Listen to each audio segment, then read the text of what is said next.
किसी गांव में एक साधु रहते थे। उनमें एक खास बात थी, जब वे नाचते थे उस समय बारिश जरूर होती थी।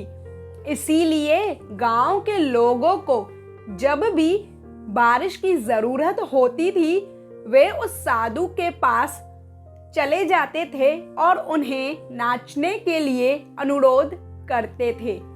और जब साधु नाचने लगते थे तब बारिश जरूर होने लगती थी। ऐसा काफी समय तक चलता रहा। कुछ दिनों बाद 4 लड़के शहर से अपने गांव घूमने आए। जब यह बात उन्हें पता चली कि किसी साधु के नाचने से गांव में बारिश होती है तो उन्हें इस बात पर विश्वास नहीं हुआ। शहरी पढ़ाई लिखाई के घमंड में आकर उन्होंने गांव वालों को चुनौती दे दी कि हमारे नाचने पर भी बारिश होगी। अगर हमारे नाचने पर बारिश नहीं हुई तो साधु के नाचने पर भी बारिश नहीं होगी। अगले दिन सुबह सुबह गांव वाले उन 4 लड़कों को लेकर साधु की कुटिया के बाहर पहुंच गए। गांव वालों ने साधु को सारी बात बताई। 4 लड़कों ने एक एक करके नाचना शुरू किया। पहले लड़के ने नाचना शुरू किया।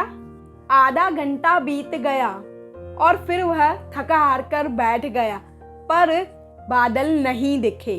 कुछ देर बाद फिर दूसरे लड़के ने नाचना शुरू किया और 1 घंटा बीतते बीतते वह भी थका हार कर बैठ गया। बाकी के बचे 2 लड़कों ने भी ऐसा ही किया, पर बारिश नहीं हुई।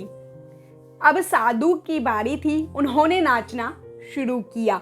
1 घंटा बीत गया पर बारिश नहीं हुई, लेकिन साधु नहीं रुके। वे नाचते ही रहे।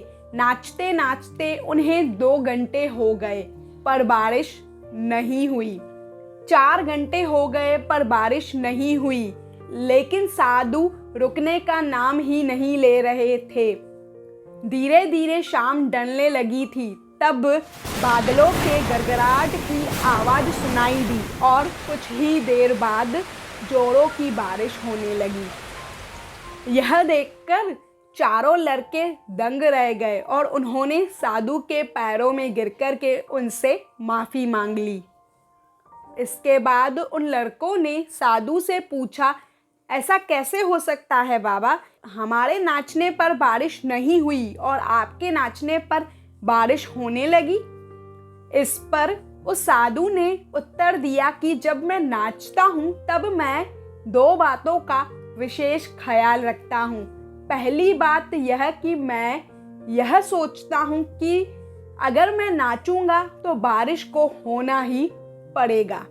दूसरी बात यह कि मैं तब तक नाचूंगा जब तक कि बारिश नहीं होगी।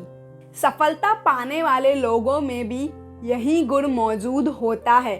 वे जिस भी काम को करते हैं उसमें उन्हें सफल होने का पूरा भरोसा होता है और वे तब तक उस काम को करते हैं जब तक कि वो उस काम में सफल नहीं हो जाते। इसीलिए अगर हमें भी सफलता हासिल करनी है तो हमें इस साधु की तरह खुद पर विश्वास रखकर कड़ी मेहनत करनी होगी। तभी हम अपने लक्ष्य तक पहुंच सकते हैं, हम अपने लक्ष्य को प्राप्त कर सकते हैं। आई होप ये वीडियो आपके लिए हेल्पफुल रही होगी। अगर आपको वीडियो पसंद आई हो तो इसे लाइक और शेयर ज़रूर कर दीजिएगा। अगर आप मेरी चैनल पर पहली बार आए हैं तो इसे सब्सक्राइब करे बिना मत जाइएगा। मिलती हूँ आपसे नेक्स्ट वीडियो में।